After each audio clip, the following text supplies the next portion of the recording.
Hey guys, hello and welcome to the video that we have prepared to give you an update on the unemployment situation in India.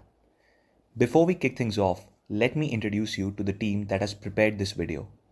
We represent study group G6, which consists of Anirudh, Manaswini, Pankaj, Sumati, and myself Akul. Let's start off by giving you a brief outline on what we will cover in this video. Firstly, we will discuss the root causes for the high unemployment level currently prevailing in India. Then, we will explore some actions or recommendations that can be implemented to get the country out of this situation. Lastly, we will list out the criteria or benchmarks that can be used to check if our recommendations achieve the desired outcomes. So, how severe is the unemployment situation in India? A Business Standard article recently claimed that India's unemployment rate of 6.1% is at a 45-year high according to an NSSO survey. As the unemployment rate breaches a 4-decade high figure, it is the urban youth who suffers the most. According to the government's periodic labor force survey, every sixth urban male youth aged between 15 to 29 was unemployed. Quite naturally, such a situation acts as a drag on India's economic growth and entails negative consequences for society as a whole. Now, let's look at the causes of unemployment. Firstly, population explosion. Currently, population in India is growing at a rate of 2.5% per annum, and nearly 4 million people are joining the labor force every year. Also, India have been seeing high population growth rate since 1950s and is expected to become the most populous country by 2024. The constant rise in population and the addition of people to labor force leads to higher unemployment. Secondly, the slow growth rate of manufacturing sector. According to a report by CMIE, the index of industrial production has decreased, indicating a decline of manufacturing sector. Given that manufacturing sector is the major source of employment, particularly for semi-skilled labor in India, this decline has led to increased unemployment. Lastly, ineffective government schemes. Government schemes, particularly the aid-based schemes such as Manrega, led to increased attrition from agriculture sector, declining productivity.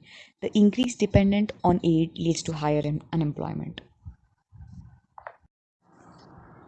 As we have seen the causes for unemployment, we can now see the recommended solutions. Firstly, for population control. Given the limited amount of nation's resources and potential for economic growth, it's not possible to create enough employment in par with the increase in labor force. Then how do we solve the problem? As we observed in other developing countries like China, population control measures will significantly improve employment levels. We can adopt the family planning schemes like two-child policy. So far, only 11 states in India have adopted this.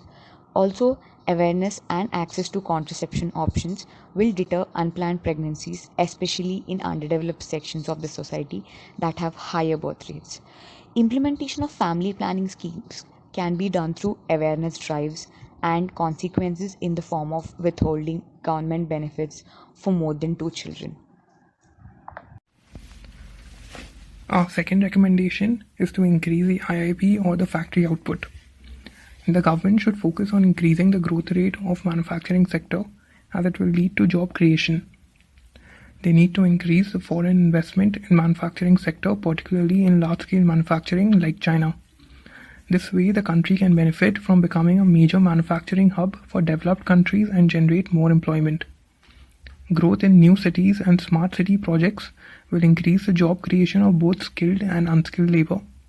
Sectors such as construction and IT industry in the new city will ensure large-scale employment generation.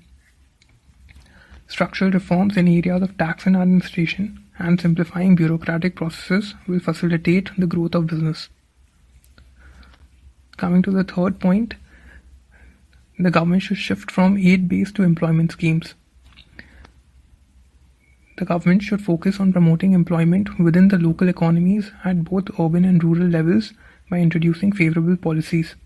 Making the beneficiary dependent on aid should be avoided as poor human capital impacts long-term economic growth and in turn causes further unemployment problems. Aid-based schemes such as Narega can be made into an incentive-based model where the incentives tied to acquiring new skills that promote the productivity of the individual and increase their employability. Equipping farmers with latest R&D like weather-resistant crops rather than loans and subsidies will lead to increased productivity.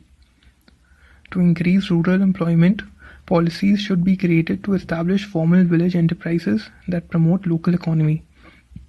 This will also ensure reduced migration from rural to urban India. Lastly, they should convert Tier 3 cities into CES and raise tenders for which infrastructure companies from India and abroad can participate, thereby leading to more employment in both the infrastructure and construction industry. Now that we've looked at the recommendations to combat unemployment, we should look at the success criteria against which we can measure the effectiveness of this framework. As India hits 6.1% unemployment, it is facing the highest unemployment in 45 years. Such a rate should be considered substandard when we measure the success of our recommendations. For India to achieve its full growth potential, it must at least meet the average targets of 3.5% in rural and 6% in urban areas, which would mean 4.5% overall unemployment in the country. India's success in battling unemployment would be considered exceptional at the rates of 2% and 3% in rural and urban areas respectively, as this would mean an overall rate of approximately 2.3%, which would take us close to the natural rate of unemployment, which is the minimum level of unemployment our country would face due to certain people not on the lookout for jobs. Measuring progress of our recommendations is essential. This will allow us to identify any gaps and improvement opportunities in the framework. This should be done periodically to align the recommendations and ensure meeting our employment goals.